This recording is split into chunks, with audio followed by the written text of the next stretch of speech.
What's going on, everybody? Mortem here, this time bringing you some Baldur's Gate 3 news. As most of the internet is probably aware, Larian recently, just yesterday actually, from this video, did their Panel from Hell 3, which essentially served as a showcase for their Patch 5 announcement that is coming July 13th, by the way, just a few short days away. And in this video, what I'm going to do is recap their announcement, basically, and kind of go over the main things to expect from Patch 5. But that said, I have been mostly doing these update videos at the end of every month, or at least the first of the next month, that is. However, for a reason I'll get into at the end of the video, I felt like there was a good reason to actually cover this individual patch. But with no further ado, let's actually start covering the big announcements from this patch. Probably the biggest thing, in my opinion, is what they are calling the active roll system. Basically, every time your character needs to roll a dice for something, whatever skill check or whatever it is now possible for you, as well as your party members, to cast relevant spells to affect that roll. For instance, being able to cast like Faith or something. Before that roll actually takes place in the UI, you'll be given an option to click whether or not you want those spells to take effect, and these effects will stack per party member that, casts something. So, very cool feature there, very relevant to how D&D is actually played. So, that brings me to the background inspiration points. So if you're unfamiliar with what inspiration points are, basically where D&D is actually a role-playing game, inspiration points are where your character would of course be doing something that is in character for them. The DM might then grant you inspiration points. To put it much more bluntly, what inspiration point does is lets you take advantage on a roll, which means you roll twice and take the higher roll. So to explain this, when you pick your background at the beginning of the game, it gives you your inspiration track, if you will, and basically if you role play to that background, the game will grant you inspiration points. If you are already at your inspiration point cap, it will just grant you a small amount of experience instead. Now there is an in-game UI for this as well, so you can kind of see what's going on. In other news, they also added the ability to free Shadowheart in the tutorial, which I thought was nice because I hated not being able to free her.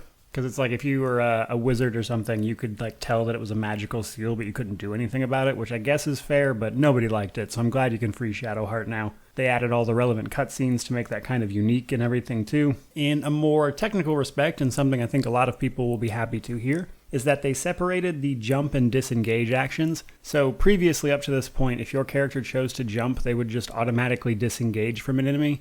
That is no longer the case. In addition, they added the ability to break concentration, as well as turn on non-lethal attacks. So if you have non-lethal attacks turned on, it does just that. You will still attack the same way. The character that you're attacking just won't die afterwards. Next up, we have some camp effects. So, for starters, wherever you choose to take camp at will now reflect that surrounding. So if you're in, say, a church, the camp surroundings, when you zone into it, will then be like inside a church. If you're in a cave or a sandy area, the campsite will reflect that. Which sounds like a small thing, but you gotta remember that they have a ton of cinematics in camp, which means they had to basically redo all of them, which I think right there basically sums up why Patch 5 probably took so long, as we didn't have any updates at all for June. And then also on the camp front, we now have camp resources. Basically, when you go to take a full rest, you will need to eat something. If you do not have adequate food, you will only be able to get a shallow rest, which means you won't recover the entirety of your spells. So basically you need to eat and everything and,